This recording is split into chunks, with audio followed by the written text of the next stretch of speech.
Assalamualaikum warahmatullahi wabarakatuh. Kembali lagi di teman Maha. Bener kan Wiwinya teman Maha?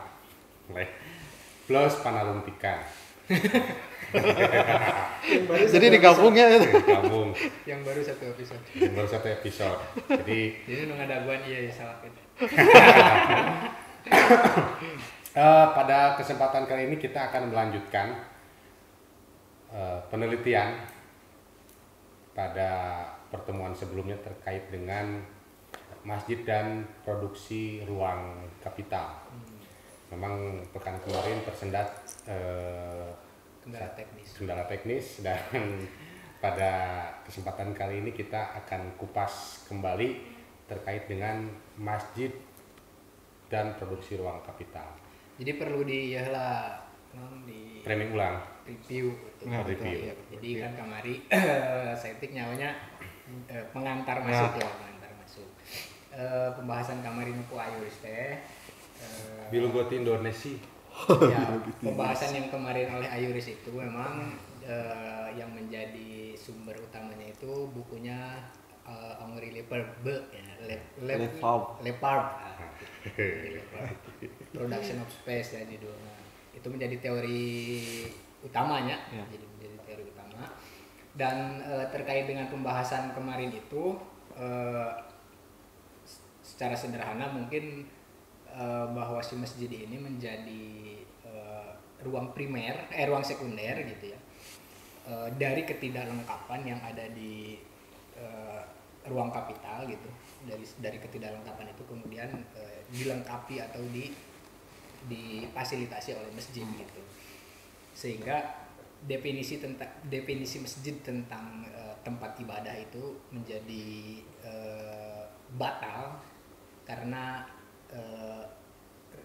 keterhubungan space produksi kapital dan masjid itu sendiri gitu. Bukan batal lah istilahnya, bukan hanya sekedar Nggak saklek. Ya tidak saklek hanya sebatas sholat gitu, karena bahwasanya dia membangun relasi dengan space yang lain gitu. Nah kira-kira secara sederhana aja ya gitu, tapi mun hayang lengkap atau misalnya kalau mau pembahasannya lebih detail di episode pertama bisa ditonton di episode sebelumnya part 1 gitu. Oke. Review masa etik jangan. Itu review sudah disampaikan. Nah, mungkin bisa langsung masuk pada materi lanjutan yang akan dipaparkan oleh teman kami Yuris. Mangga. Aku Kang Isan tuh. Sampai ya pernah di Nadi. wah iya oke wah iya berarti Pak Yun dia mah yang narasungkul Siap. cuma nanya-nanya sedikit. Jadi seperti kemarin sudah dibicarakan, kajian ini kan coba mendekonstruksi atau merusak narasi dominan tentang masjid, bahwa narasi dominan itu bahasa itu terkadang kan, bahasa dan kamus itu terkadang meringkas ya, meringkas dan mempermudah satu hal. Padahal di dalam ranah fakta sosial, di dalam ranah yang konkret, hal tersebut yang didefinisikan oleh bahasa itu beragam. Maka seperti Sapardi Djoko Damono pernah bilang di dalam puisinya itu, apakah yang kau dapatkan dari laut ya? Jadi laut itu kan begitu luas ya, di dalamnya berisikan karang, kemudian di dalamnya berisikan berbagai ikan, tetapi dengan mudahnya kita meringkas hal yang begitu banyak itu dengan LAUT. Laut. Dan bahasa LAUT itu sebenarnya enggak bermakna atau sulit untuk bermakna ketika dihadapkan dengan fakta laut yang begitu luas dan begitu beragam. Nah begitu dengan masjid. Masjid pun sama. Masjid yang didefinisikan lewat kamus dan bahasa sebagai ruang ibadah, tempat ibadah, itu ternyata pada kenyataannya ketika kita melihat relasi-relasi ruang yang ada di dalam masjid dengan ruang-ruang sebelumnya itu juga beragam, dan praktik keseharian yang mengemuka di ruang tersebut juga beragam. Dengan begitu kita mesti membongkar narasi bahasa terkait tentang masjid dan kita benturkan dengan kondisi lapangan yang ada. Maka ditemukanlah bahwa masjid itu bukan sekedar tempat sholat. Disebut tempat sholat, iya benar. Disebut tempat ibadah bagi umat Islam, iya benar. Tapi tidak cukup sampai sana narasinya. Tapi juga ia hadir di tengah konsepsi ekonomi politik yang saat ini mengemuka. Jadi Islam hadir gitu, hadir di tengah. Menghadirkan Islam. Menghadirkan Islam lagi ya. Jadi masjid hadir di tengah situasi ekonomi politik yang mengemuka saat ini. Dan tentunya kalau kita bilang situasi ekonomi politik apa yang sekarang mengemuka, ya tentunya kapitalisme atau kapital. Dan kalau kita melihat kapitalisme, maka seperti tadi Henri Lefebvre itu di dalam bukunya termasuk dalam tafsiran Bohr, dia itu membagi ruang ke dalam 3 tahapan. Yang pertama misalnya ruang absolut. Ruang absolut itu ketika ruang itu bagi dimaknai awalnya sebagai ruang tribal dalam konsep Marx. Nah, kalau ruang tribal itu ruang seperti apa itu? Ruang yang dahulunya dihuni oleh masyarakat tribal. Ruang yang kemudian orang yang menghuni tempat tersebut, ruang tersebut adalah ruang yang dihuni oleh masyarakat tribal. Termasuk corak produksinya itu adalah nomaden gitu. Jadi dia bercocok tanam misalnya di wilayah A, katakanlah di Ciamis. Cimahi, di Cimahi. Setelah panen dia kemudian mereka itu kelompok itu kemudian bertanam lagi, tapi juga mereka pindah ke tempat yang lain hingga mereka sampai lagi ke Cimahi untuk memanen hasil panen tersebut gitu. Meriling ya? Ya, meriling. Kemudian pindah ke ruang sakral. Ruang sakral ini dalam konsepsi Bohr itu sama dengan Asiatic mode of production. Jadi moda produksi, corak produksi orang-orang Asia yang ditandai dengan feodalistik ya, feodalisme. Pindah lagi kemudian ke ruang abstrak, yakni ruang yang diproduksi oleh kapitalisme. Dan hari ini kalau kita bicara ruang, kita sulit untuk memisahkan pembicaraan ruang itu dengan corak produksi itu, corak produksi kapitalisme. Dan jika kita menempatkan masjid, maka mau tidak mau dalam kacamata kajian ruang, terkhusus Lefebvre, relasi ruangnya harus dihubungkan dengan relasi ruang-ruang kapital. Itu secara teoritik lah. Tapi ya, karena berangkat dari definisinya, secara ada nggak non definisi masjid teh kan namun misalnya pakai bahasa Indonesia tadi gitu, ayat referensi lain aisan namun misalnya pakai definisi masjid misal di dalam kitab naon bahasa Arab misal ayat gitu. Saya nggak tahu ya kalau kitab ya. Saya berkopiah cuman sebagai ini aja. Rambut saya agak gondrong jadi pakai kopiah, pakai peci. Jadi belum tentu pemahaman kepakaran saya ke kitab nggak seluas asatid atau ajangan-ajangan yang biasa ada di televisi atau di kanal YouTube gitu. Jadi kalau bicara bagaimana definisi masjid atau masjid diterjemahkan zaman dulu, sedikit saya ingat guru saya, Al-Ustadz Kiai Haji Aceng Zakaria pernah mengungkap sedikit jujutan kecap istiqoq dari kata masjid. Masjid itu sebetulnya kalau dilihat dari perspektif sorof itu morfologi ya. Dari perspektif morfologi sebetulnya harusnya bahasanya atau katanya masjid harusnya. Jadi sajadah yasjudu, ya sajadah yasjudu, isi makannya itu harusnya masjid begitu. Tapi kenapa masjid? Kata beliau, ghalatun masyhur aula min sahihin mahjur. Bener anu salah anu lumrah lebih hade batan bener teka pake gitu. Ini bahasa Sunda campur bahasa Sunda nggak apa-apa ya. Jadi Tadi salah dalam keumuman ketimbang benar tapi tidak dipakai. tidak dipakai itu lebih baik, salah itu lebih baik, tapi sudah lumrah menjadi common sense itu lebih baik daripada benar tapi nggak kepake sama sekali. Makanya ini kalau kaidah nona kaidah bahasa itu hanya berlaku dalam wilayah bahasa, nggak bahasa. wilayah ibadah nggak. Itu Nggak. Justru itu yang dilawan persis.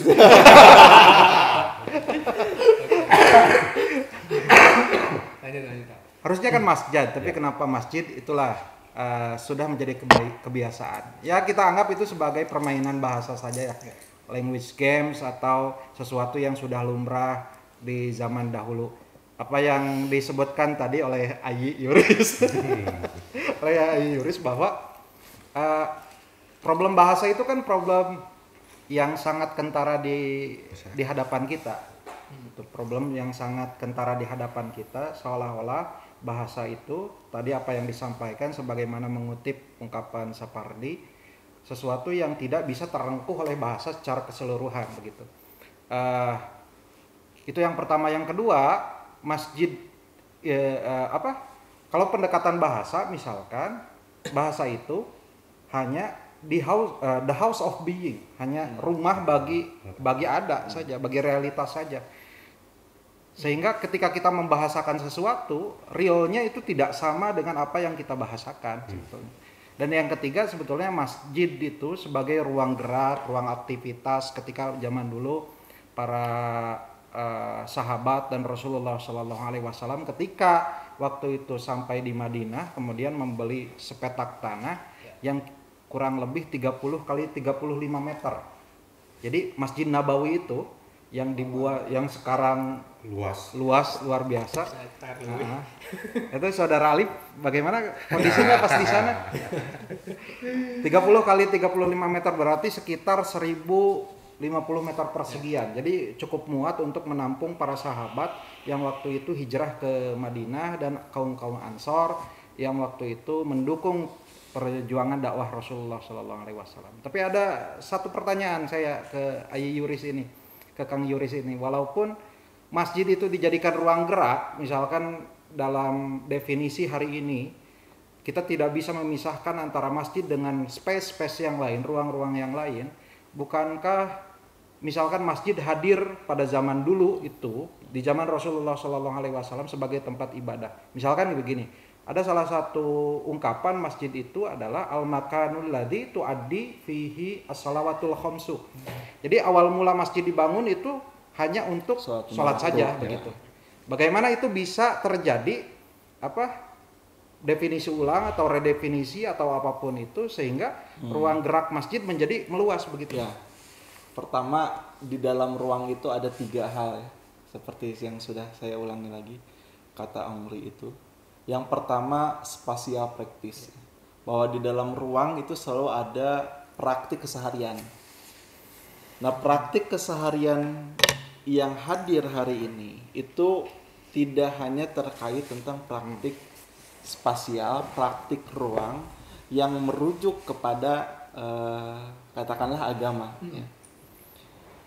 Nah ini tidak bisa dipungkiri dan harus dibahas karena ada praktik spasial lain, maka ruang ini pun menjadi ruang yang dihuni oleh berbagai praktik spasial.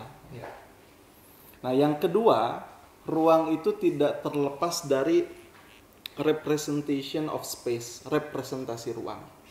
Apa itu representasi ruang? Representasi ruang itu bagaimana ruang itu dikonsepsikan. Ya.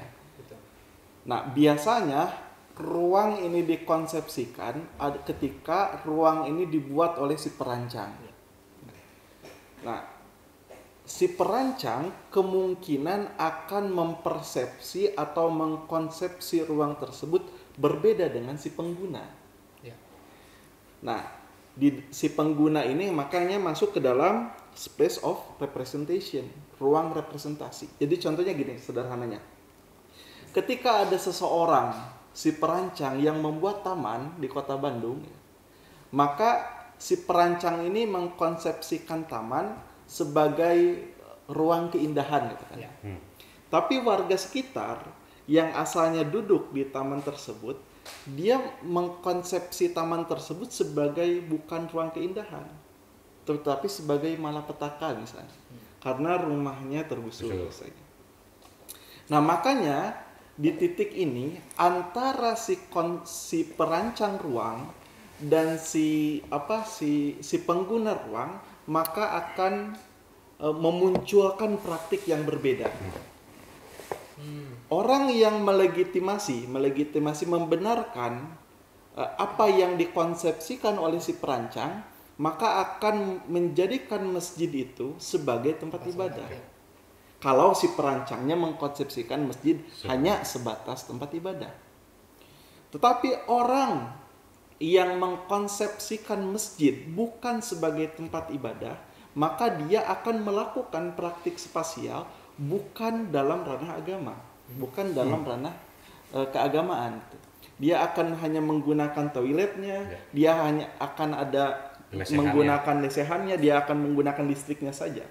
Maka kata Sherchu, praktik sosial itu terbagi ke dalam dua. Yang pertama strategi, ketika seseorang melakukan praktik sosial, praktik spasial, yang praktiknya itu sesuai, melegitimasi, membenarkan kepada si perancang, si pengkonsepsi. Tapi banyak juga kalau kita hadir ke masjid-masjid itu, yang si penggunanya itu menggunakan masjid dalam rangka mereka itu melanggar aturan-aturan masjid. Contohnya, masjid dengan jelas tidak boleh tiduran di area masjid, tetapi mereka tidur gitu. Tapi mereka melanggar aturan-aturan masjid. Jadi di dalam satu ruang tersebut intinya, kenapa bisa tadi pertanyaannya bisa adanya perubahan tersebut, berisikan berbagai praktik spasial. Nah, praktik spasial ini bisa dianalisis ketika kita menghubungkan ruang satu dengan ruang yang lainnya. Itulah. Nah, sampai situ gitu. Jadi saya melihat waktu penelitian itu sebenarnya bukan hanya di masjid aja ya, tapi di ruang-ruang yang lain. Ada yang menyudutkan, ada yang tersudut. Gitu. Ada yang memanggil, ada yang tak terpanggil. Maka bagus sekali itu teori Louis Althusser tentang interpelasi. Dia itu mencontohkan seperti ini. Ketika ada seseorang yang berjalan, kemudian dia bilang, "Hey," maka dia nengok. Dia itu sedang terpanggil, gitu, sedang terpanggil.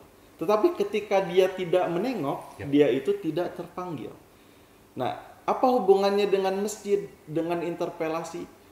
Orang yang hadir di masjid adalah orang yang memenuhi keterpanggilan dan mengabaikan keterpanggilan. Contohnya, di ruang-ruang tersebut kan adanya relasi dengan tukang bakso, dengan McD, dengan apapun itu ya. Orang yang sebelum ke masjid itu singgah dulu ke tukang bakso, ya, maka dia sebenarnya terpanggil oleh tukang bakso. Karena kesukaannya dia terhadap bakso, maka dia terpanggil. Teng. Tetapi untuk mengisi laparnya sehabis Jumatan, ada orang yang enggak ke tukang bakso, tapi dia misalnya ke restoran. Berarti dia terpanggil oleh restoran. Jadi di titik relasi itu saja berisi berbagai kepentingan keterpanggilan, saya sebutnya.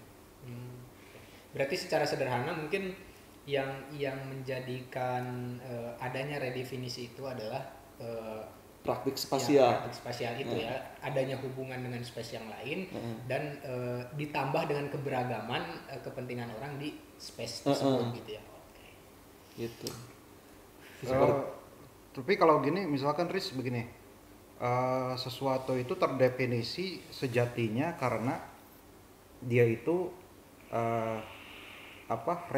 punya realitas tersendiri yang tidak perlu dikorelasikan dengan yang lain. Misalkan karena masjid itu tu'addi fihi as-shalawatul khamsu asalnya, maka ketika direlasikan dengan hal yang lain, dengan space atau ruang-ruang yang lain itu naon gitunya. justru menjadi definisi yang buyar begitu. Ya. Yang buyar misalkan tadi disebutkan.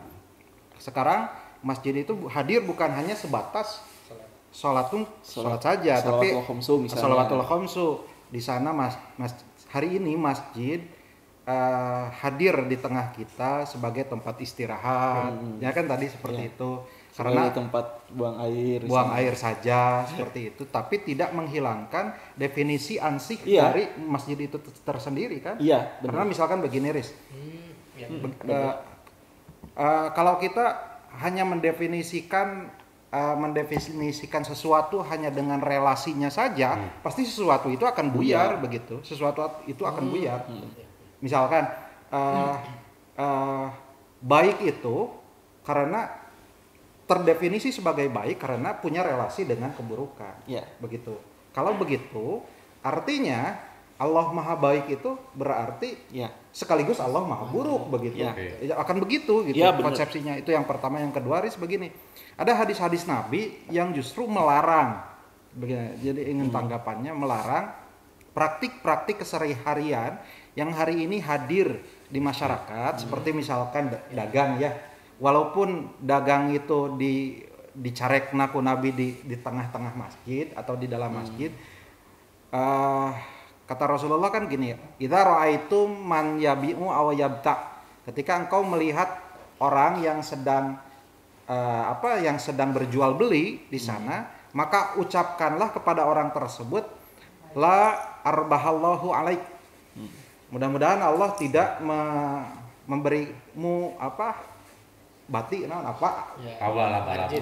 laba atau Margin. mudah-mudahan Allah saya bahasa Indonesia namanya ngomong keuntungan. mudah-mudahan Allah tidak Laba. memberimu keuntungan. Jadi artinya walaupun itu dilarang di dalam masjid, tapi misalkan para ulama kita ambil misalkan dalam al-asbah wan nazair Imam As-Suyuti mengambil satu kaidah al-harimu lahu hukmu ma huwa harimun lahu, bahwa sesuatu yang haram lingkungannya pun akan diharamkan gitu. Nah, cara menerapkannya itu misalkan ketika praktik jual beli itu diharamkan, nggak apa-apa kan ngomongin Ya, haram, ya. bisa disebut saya Intoleran. Gak apa-apa. Gak apa-apa kan, misalnya karena itu sudah kesepakatan para ulama Ya. begitu. Berjual beli di tengah masjid itu minimal misalkan itu terlarang lah gitu atau makruh, tapi kebanyakan haram berjual beli di dalam masjid. Artinya kalau memakai kaidah al-harimu dan seterusnya tadi, berarti ketika berjualan di selasar masjid pun hukum ansihnya menjadi tidak boleh begitu. Nah, bagaimana tanggapan antum dalam menerjemahkan kaidah dan pelarapannya dalam tatbiknya dalam masalah hukum ansih tentang masjid tersebut? Pertama tadi yang merespon tentang bahasa ya, bahwa bahasa itu tidak menghilangkan sebagaimana apa yang kita percayai secara umum ya, common sense misalnya. Tadi masjid sebagai tempat sholat benar, dan itu ketika orang ditanya apa itu masjid, pasti mereka dominan umum sebagai jawabannya sebagai tempat sholat. Tetapi kemudian kalau hal tersebut disaklekan misalnya, itu membuyarkan praktik-praktik yang lain. Jadi bahasa itu sebenarnya atau kamus itu sebenarnya hanya mencuil salah satu praktik di antara berbagai praktik yang hendak didefinisikan. Ya. Ya. Dan kalau itu disaklekan, maka konsekuensi logisnya ia terbuyarkan dari praktik-praktik lain yang mengemuka di masjid.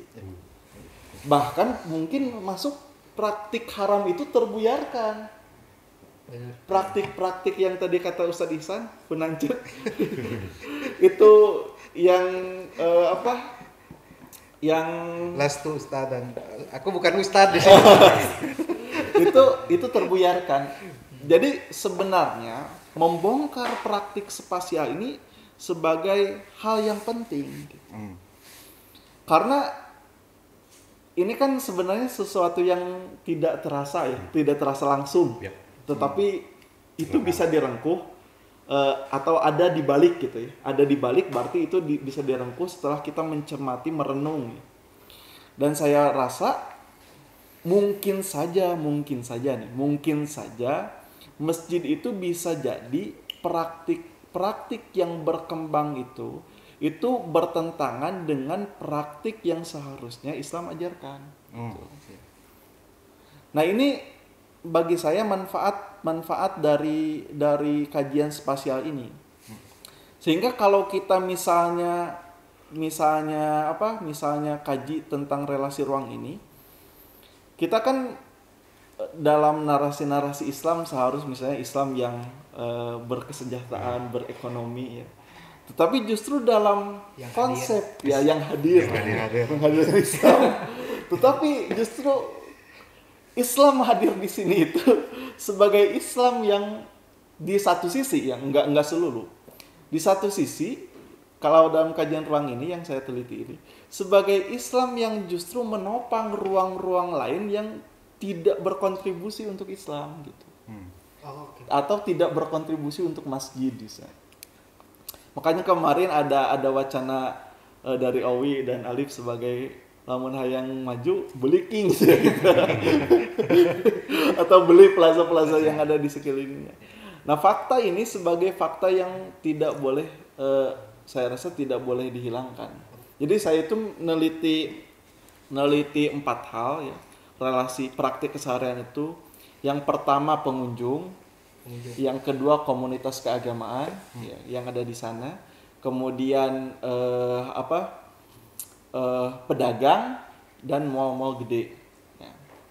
Ternyata di dalam penelitian tersebut, di dalam apa yang sudah saya teliti, antara pengunjung, praktik komunitas keagamaan, ya, itu tuh saling terhubung satu sama lain dengan satu segmen yang ada di luar agama.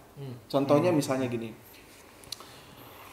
jarang misalnya kita bilang bahwa Jumat itu menopang bagi pedagang-pedagang yang ada di sekeliling masjid perkotaan, ya. Karena waktu Jumat orang yang datang ke masjid itu sangat banyak gitu, lebih banyak dibanding hari-hari yang lain. Terlepas apakah si pedagang itu menjalankan kewajibannya atau enggak gitu. Terlepas apakah mal-malnya itu membayar zakat atau enggak gitu. Dan ini satu kajian yang saya rasa perlu dikembangkan jika ingin menghadirkan Islam. Betul, ini tambahan ya Riz ya, Lip tambahan.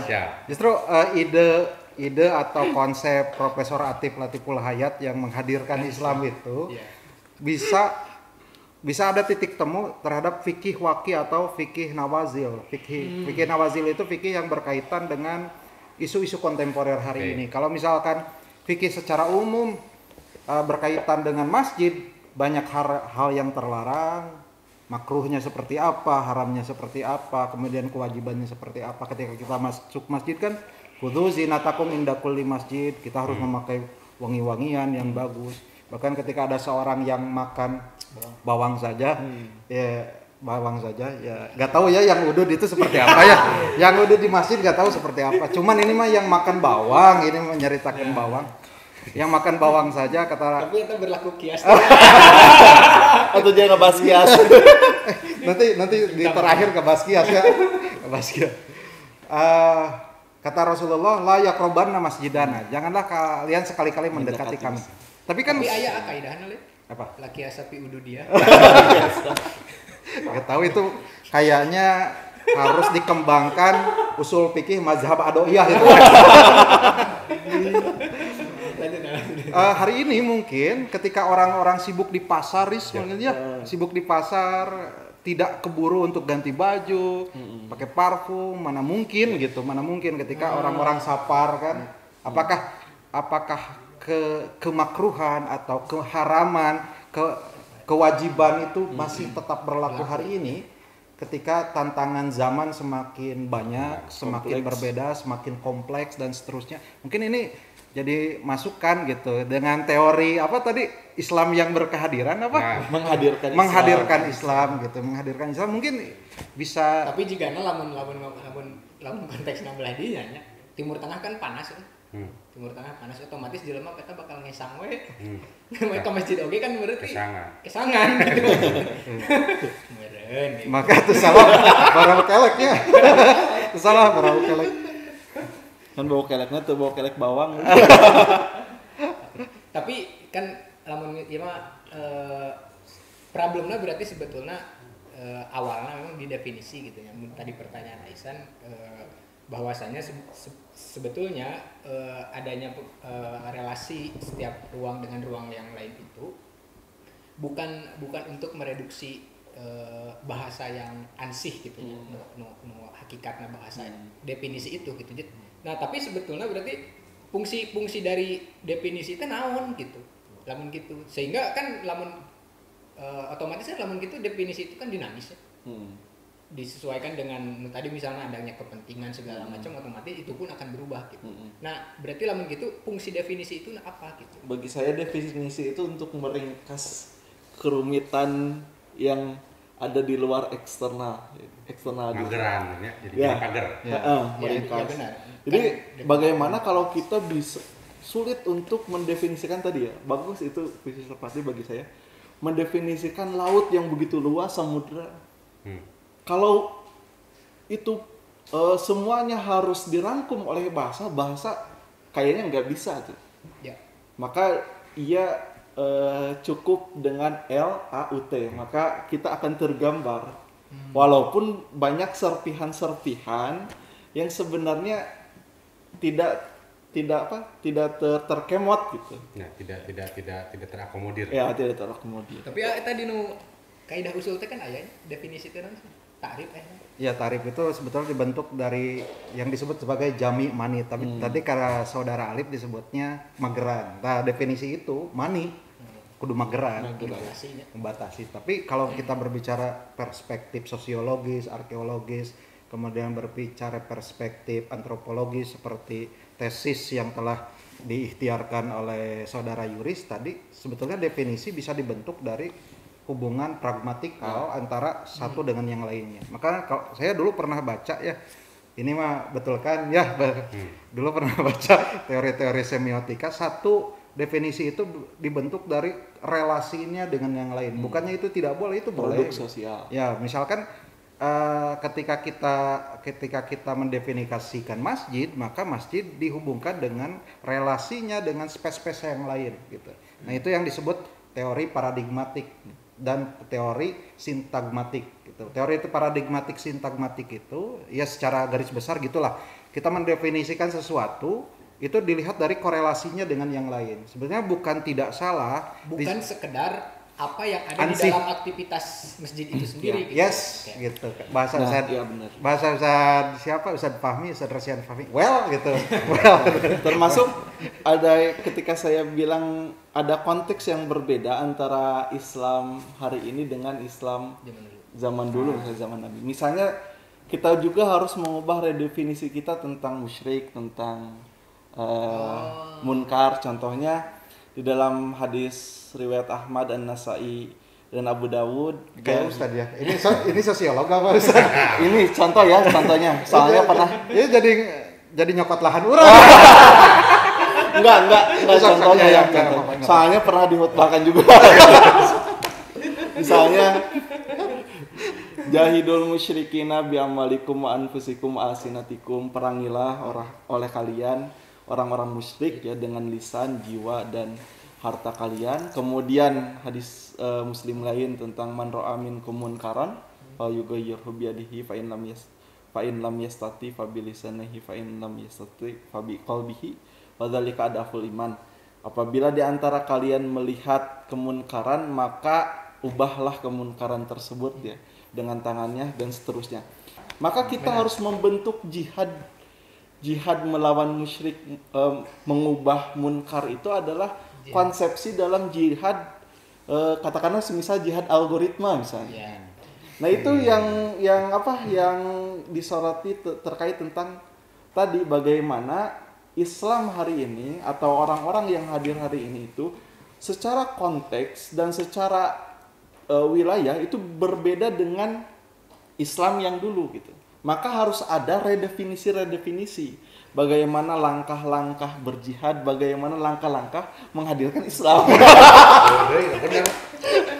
Iya tapi gitu kan. Ya. Berarti apa? Kita lebih memilih pulang ke rumah untuk mengambil HP. Ya. Berarti HP itu sebagai bagian dari hidup kita. Betul.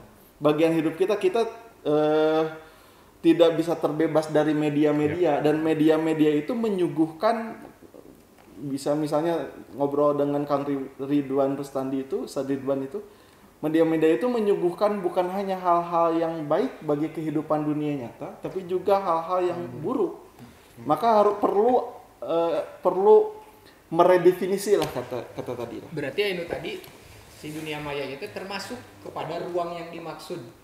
Bisa termasuk ruang. Karena ruang yang dalam konsepsi saya itu bukan ruang yang konkret. Ruang itu sekedap ya. Eta kan naon baheula ya pernah maca sareng sini baheula ya koreksinya. Kan itu balik di kanu definisi dan termasuk penggunaan kata antara space dan sphere. Nah, space dan place. Sphere or kan Habermas lebih menggunakan public sphere daripada public space gitu kan. Tah jigana dukanya lamun misalna ongri lepar beuh mah eta secara spesifik nyebutkan space gitu. Space mah kan naon jadi Habermas tidak menggunakan kata space karena justru space ini namanya istilahnya rentan dengan kapitalisasi gitu. Karena bentuknya space mah dari jelas fisik gitu. Nah, makanya Habermas menggunakan bahasa sphere agar lebih dan kenapa menggunakan kata sphere karena biar mencakup dunia maya yang tadi gitu. Nanti maksudnya penggunaan kata sphere dan space itu dijelaskan. Kalau space di dalam konteks Henri Lefebvre yang saya baca yang saya tangkap itu memang masih dalam kalau tafsiran Bohr itu masih dalam mengikut ke dalam periodisasi corak produksi ala Marxian. Jadi masih menganggap space di sana itu sebagai space tempat gitu ya. Tetapi yang dielaborasi itu dia bilang tentang praktik spasial. Jadi ada berbagai walaupun itu satu ruang, walaupun itu satu tempat, tapi ada berbagai praktik spasial, praktik yang mengemuka di dalam ruang tersebut. Dan ini yang kontribusi dari Henri Lefebvre gitu. Nah, yang kemudian saya kenapa tadi bilang bahwa space itu enggak hanya ruang konkret ya. Karena pertama yang ditarik di dalam space itu intinya itu mendefinisikan space itu bukan ruangnya, tetapi praktiknya. Jadi misalnya yang ditarik itu kepentingannya, berbagai kepentingannya. Nah itu yang disebut dengan space. Jadi ada yang mengkategorikan bahwa place itu tempat, itu adalah ruang yang di dalamnya tidak berisikan kepentingan. Ya. Place. Kalau space itu adalah ruang yang di dalamnya berisikan ideologi, kepentingan, praktik spasial. Tetapi karena sulit membayangkan terlepas dari itu ruang fisik ataupun non fisiknya. Ya. Tetapi karena kita membayangkan bahwa yang place itu susah, maka semuanya space itu. Di mana aya jelema, didinya aya gelut. Didinya ada menyudutkan menyudutkan yang tersudut. Tapi gini Riz, kalau misalkan ada peralihan yang misalkan masjid didefinisikan dulu itu sebagai sesuatu yang sangat sakral, kemudian hari ini tidak terlalu sakral amat, misalkan profan lah ya, gitu, profan karena memaknainya hal seperti itu. Apakah ini terjadi di dunia dunia di dunia, maksudnya di agama-agama lain begitu. Jadi Iya. adanya space yang dicaplok oleh kapitalisme itu apakah terjadi di agama-agama lain, Iya. bukan hanya di masjid? Ya. Eh, Asal Melebar lah, ini mah ngobrolannya. saya harus penelitian ya, tapi untuk menjawab minimal apa yang saya sudah baca ya, saya rasa iya. ada. Iya, ada di dalam pusaran ekonomi politik lah katakan. Pusaran dalam ekonomi politik. Karena ruang atau tempat itu bisa terbangun ia ada di bawah negara. Oh. Dan negara itu selalu mengandaikan ekonomi politik. Oke. Iya. Niscaya itu mah berarti lamun Jadi- ere ngabangun tempat ibadah Minimal kudu aya izin. eta aing geus asup kategori berarti. dan bayangkan misalnya untuk membangun satu bangunan aja kan itu kepentingannya beragam sekali gitu. Jadi bukan hanya satu kepentingan yang Secuil secuil gitu.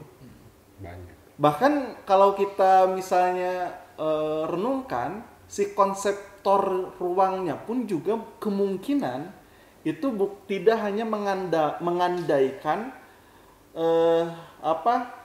kepentingan yang terdefinisi secara di dalam kamus misalnya. Ya, misalnya contohnya Owi mau bangun masjid di Cimahi.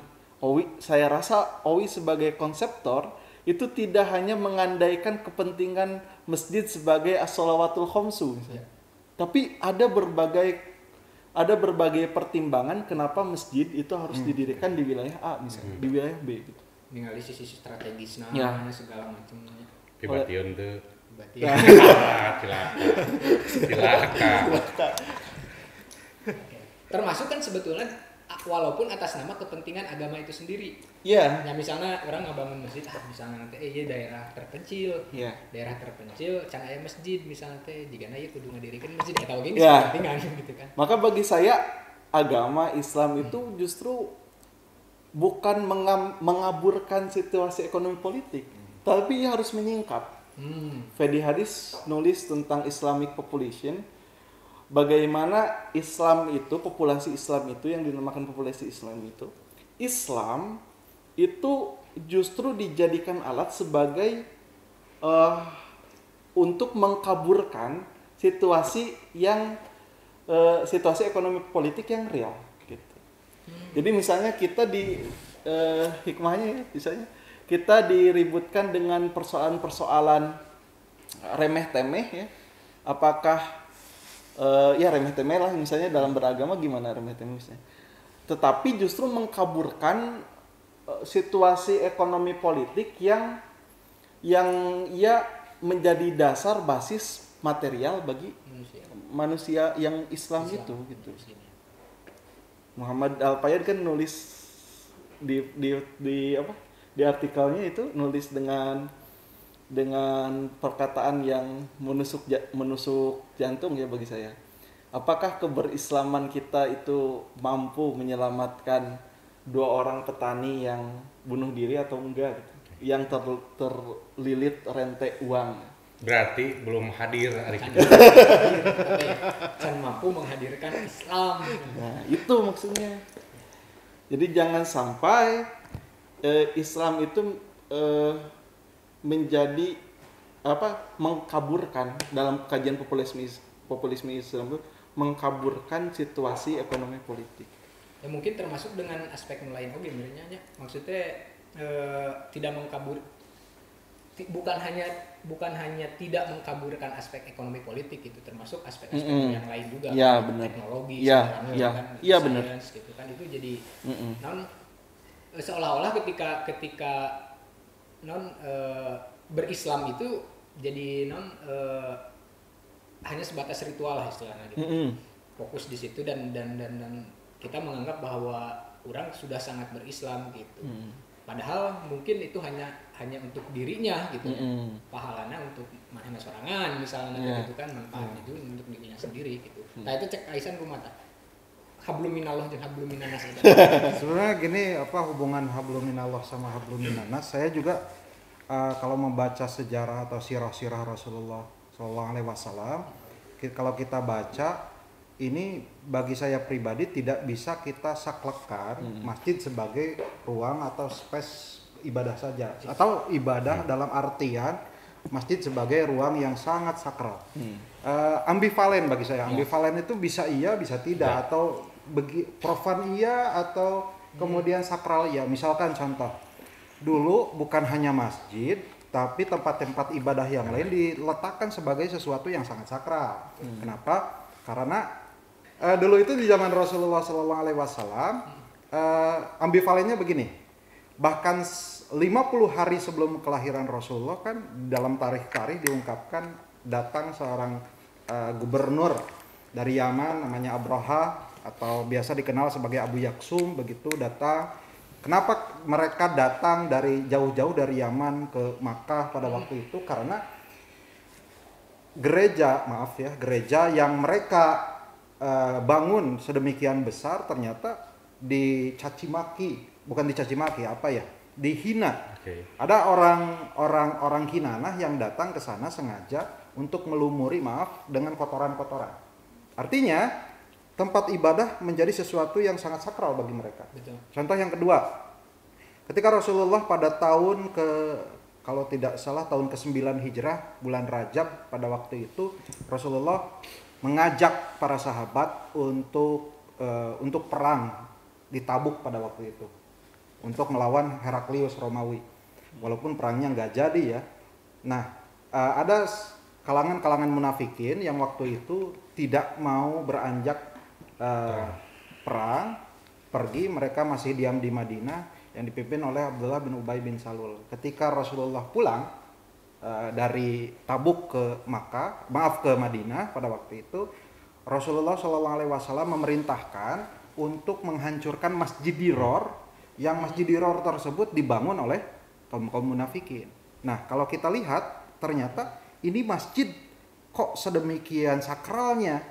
Ketika ada kepentingan yang lain masuk harus dihancurkan begitu. Betul. Tapi menjadi ambivalen ketika Rasulullah didatangi oleh Arabiyun pada waktu itu, seorang Arab Baduy, orang Arab gunung. Kemudian dia itu pipis di Toifatil Masjid, di juru masjid pada waktu itu. Para sahabat waktu itu ngamuk. Kenapa ngamuk? Karena masjid menjadi sesuatu yang sangat sakral. Tapi Rasulullah membiarkan hal itu justru. Kata Rasulullah, datangkan kepadaku satu ember air. Fa'utiya bidanub. Rasulullah didatangkan satu ember, fa'uhriku alaih. Tinggal dibanjur ke Rasulullah. Jadi bagi saya pribadi, pemaknaan masjid sebagai sesuatu yang profan tersebut, kalau iya masjid sebagai sesuatu yang sakral, ternyata ada momen-momen tertentu ternyata enggak sakral-sakral amat, profan. Buktinya apa? Buktinya sesuatu yang terlarang. Kencing itu kan najis. Masa iya orang sholat najis ngayambang gitu kan nggak mungkin gitu. Kalau kita ngabayabah di mana mual mungkin kan gitu. Cuman ini menandakan bahwa pemaknaan masjid pun itu ambivalen di zaman Rasul. Walaupun zaman Rasul sendiri sudah mensaklakan masjid tidak boleh ini, tidak boleh itu, supaya menjaga sakralitas masjid. Dan ini hubungan kita dengan Allah terjaga. Nah, hubungan manusia juga harus terjaga. Wilayah apa? Bagi saya wilayah profannya masjid itu. Iya, mungkin salah satu menjaga hubungan dengan manusia itu yang tadi ketika si Arab gunung eta pipis teh gitu kan. Masalahnya kan lamun misalnya di careknya sahabat ngadat gitu. Bisa jadi gitu kemungkinan teh misal urang aret sok ngobrolna misalnya nanti kemana jadi leuwih riweuh mah ngabanjurna kan. Makanya ada namanya istilahnya teh geus lah sinaki ieu we. Jadi kieu santai kan mainnya di dinya hukum tinggal ngabanjur gitu. Apa yang lamun misalnya emosi sok para sahabat dan lain para sahabat waktu itu mau mukulin orang tersebut. Itu sebetulnya terjadi di zaman kita ketika datang ke masjid, ngelewat ke masjid. Padahal di teks-teks disebutkan bahwa masjid itu tidak boleh ada orang yang lalu lalang sedemikian rupa. Tapi kan hari ini hadir begitu. cuman kencing doang ngelewat ke masjid, misalkan mohon maaf saya menyebut Masjid Agung Raya Bandung, kan itu ngalewatan heula masjid gitu, asup heula ka masjid gitu, kemudian masuk ke WC mereka itu cuman kencing doang di sana kok gitu. Kemudian balik lagi atau kembali lagi keluar lagi dari masjidnya.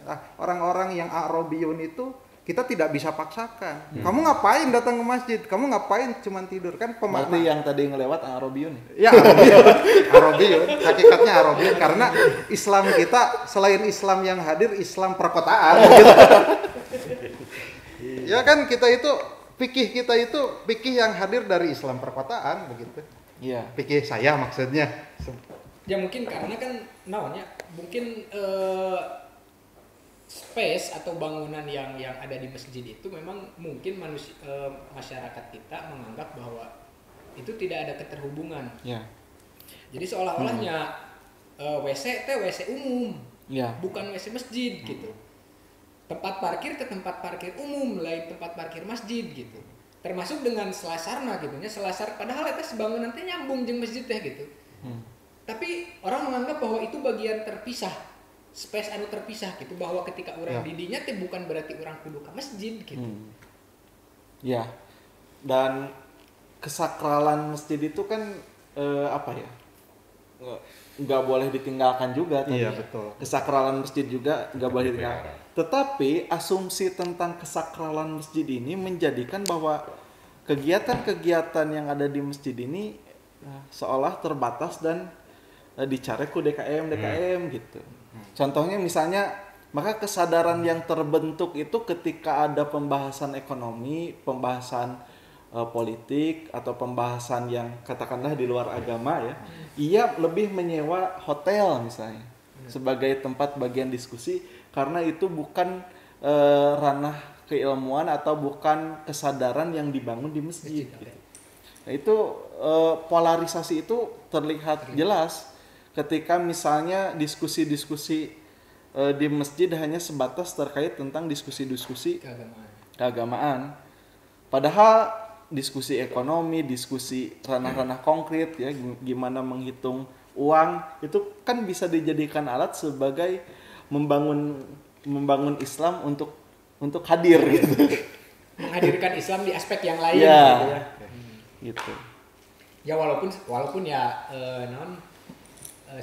walaupun kadang ada gitunya pembahasan tentang diskursus tentang ekonomi dan lain sebagainya gitu. Walaupun dikaitkan kan agama-agama deui gitunya, misalnya ekonomi syariah misalnya dalam ya betul bahwa seolah-olah di masjid itu pembahasannya harus keagamaan gitu. Kendati pun pembahasan yang lain itu mesti dikorelasikan dengan pembahasan keagamaan. Gitu. Kenapa misalnya nggak ada les matematika misalnya di masjid? Di masjid kan jarang kita temui bahwa masjid menyediakan les matematika gitu.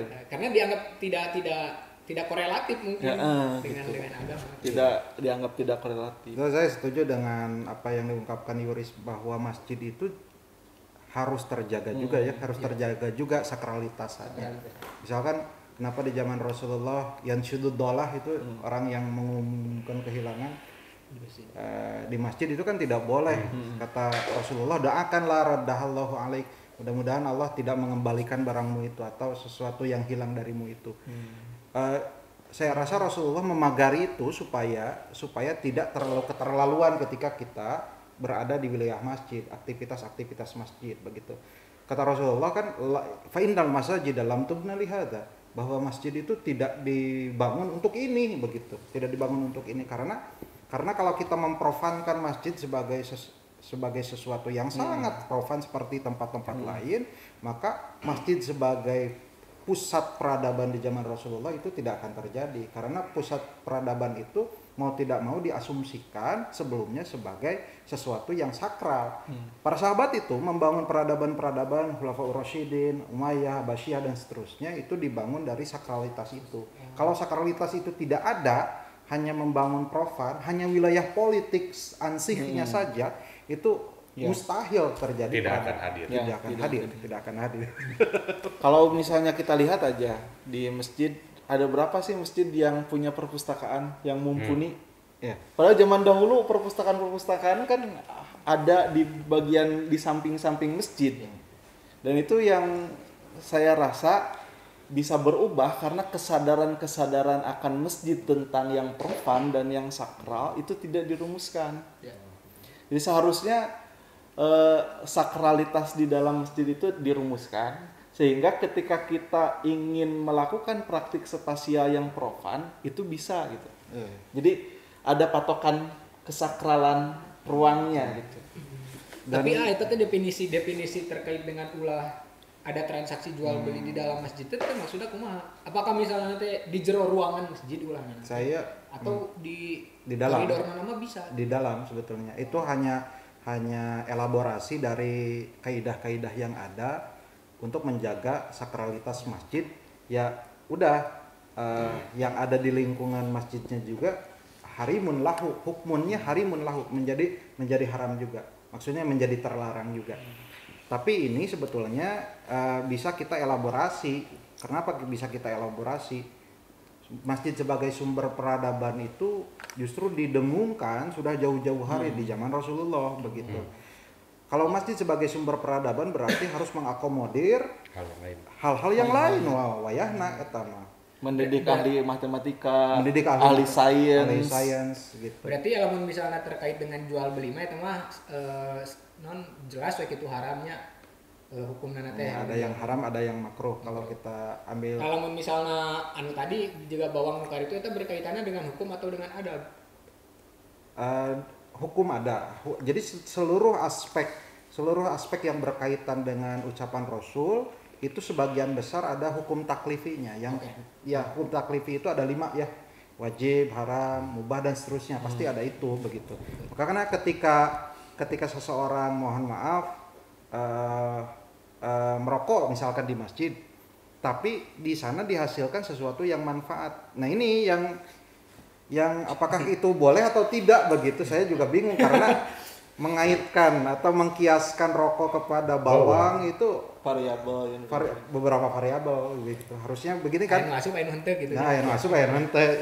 Bukan saya perokok ya, bukan saya perokok. Saya berani meninggalkan rokok kalau datang ke masjid kalau itu misalkan iya terlarang begitu. Saya tidak merokok hari ini ke masjid itu menghargai orang-orang yang ada di masjid saja sebetulnya. Karena apa? Karena kias rokok kepada bawang saya kira bagi saya ini nggak termasuk guru-guru saya, tapi ini bagi saya pribadi saya nggak masuk karena rukun kias itu kan ada 4 aslun, far'un, hukmul asli, kemudian illahnya itu apakah cocok atau tidak gitu. Karena bawang itu dimakan. Kalau rokok dihisap, bawang itu dimakan. Kata Rasulullah, orang yang memakan bawang, man akalastu mawal basala dan seterusnya, fala yaqrabanal masjidana. Berarti sesuatu yang dimakan kan begitu. Ini kan dihisap, berbeda ya. Berbeda. Nah, sama mekanika 2 berarti munkar bulan puasa itu batal rokok itu kan tidak dimakan. Ya. Delta kumata. Jadi panjang. Kan itu kan dia kena. Tapi satu pertanyaan, nggak mungkin rokok jadi haram ya? Gak mungkin rokok jadi haram bagi saya pribadi dan bagi versi.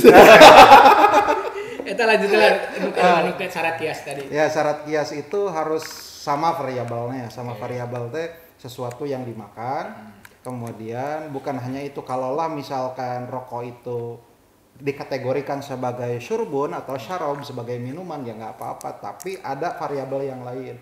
Apa variabel yang lain? Variabel yang lain adalah bukan hanya persoalan asapnya saja, tapi sesuatu yang mengganggu kepada yang lain. Itu sesuatu yang mengganggu kepada yang lain. Di hadis kan disebutkan yang mengganggu orang lain itu malaikatnya juga terganggu begitu. Jadi dalam malaikat itu kan membentangkan sayapnya ya, wadoa ajnihataha, gitu, membentangkan sayap-sayapnya. Bisi gitu orang ketika membawahi masjid, malaikat jelhiber gitu maksudnya, tidak membayangkan sayap secara fisik. Pemaknaannya banyaknya ya, ada rahmat begitu, sayap itu ada penghormatan kepada ahli masjid. Berarti eta kumaha tuh ngakiaskeun rokok kan UPPA? Nggak masuk. Masuk eta teh. Nggak masuk kalau misalkan rokok dikiaskan ke vape harus ada atasawi fil illah, kesamaan dalam illat. Makanya ini masuk kepada kaidah atau salah satu ungkapan para ulama yang menyebutkan bahwa salah satunya itu saya lupa lagi bahasanya, cuman begini, kita tidak bisa mengkiaskan far'un kepada far'un. Kalau misalkan rokok itu far'un itu apa? Far'un itu malam yarid dalilun, malam yarid fihi nasun, yang tidak ada guruntul nasna.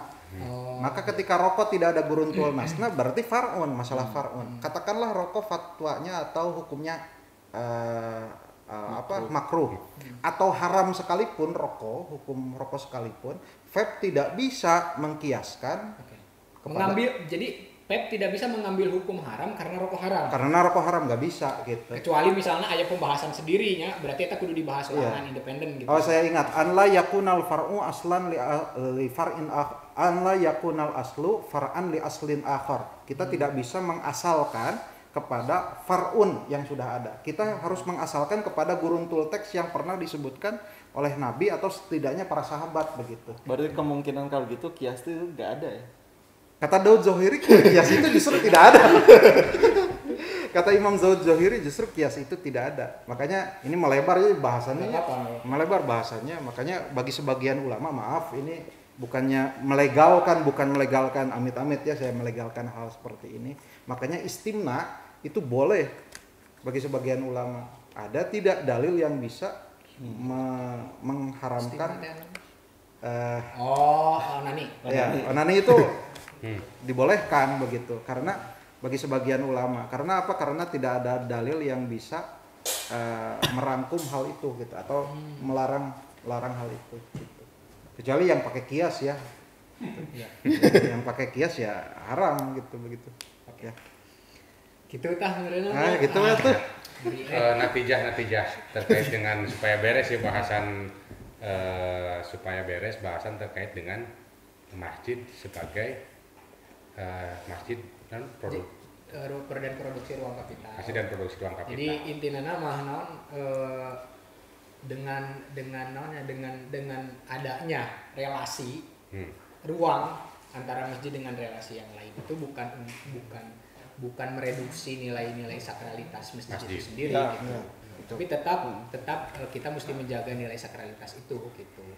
Dan non jadi non masjid jangan karena dengan adanya hubungan yang lain gitu, jadi seolah-olah masjid ini non ya seperti orang biasa lah ya, misalnya nganggap bahwa masjid dengan seukur bisa tempat ngumpul hungkul, tempat buang air hungkul, bahkan aya nu botram di masjid teh kita araridang. Parah lah gitu, maksudnya kan hal-hal mungkin itu berkaitan dengan nonnya adab lah gitu. Nah makanya bagi teman-teman yang ada yang perlu digarisbawahi ya, bahwa tadi apa yang disebut dengan masjid sebagai ruang kapital itu juga tidak saklek. Karena pertama ruang itu terbentuk lewat proses yang menyejarah. Jadi kemungkinan sejarah yang hadir hari ini itu juga berbeda dengan sejarah masa lalu. Dan mungkin juga akan berbeda dengan jadi lewat proses yang menyejarah. Dan mungkin akan kembali ke sejarah masa lalu gitu. Prosesnya. Jadi pada intinya mungkin kawan-kawan tadinya kesimpulan nama sebenarnya mah hablum minallah dan hablum minannas gitu. Sebagaimana anu bara baduy ngompol teh kan eta nah Rasul ngajaga misalnya itu bagian mungkin itu hablum minannas gitu. Tapi di sisi lainnya banjur gitu da jelema ieu teh nyaho gitu. Ada hukum oge yang berlaku gitunya. Itu bagian dari hablum minannasna gitu. Lebih ke adab lah cik. Pakai masjid teh lamun misalnya teu paham hukum-hukumna minimal apal adab. Minimal apal adab gitu. Nah makanya bagi teman-teman yang mau ikutan kelas adab. Setiap minggu kedua, setiap bulan minggu kedua bersama Ustaz Ihsan Faujal gitu. Setiap bulan kita ngaji bab adabnya nya. Ini kitab naon teh? Tazkiratus Sami. Tazkiratus Sami karya Imam Ibnu Jamaah Syafi'i. Supaya apa? Supaya kalian itu beradab. Menjunjung nilai-nilai Pancasila. NKRI menjunjung nilai-nilai Pancasila. Gitu. Kendati tidak beradabnya ulah adab teh cari lah. Selebihnya walau alam bisawab.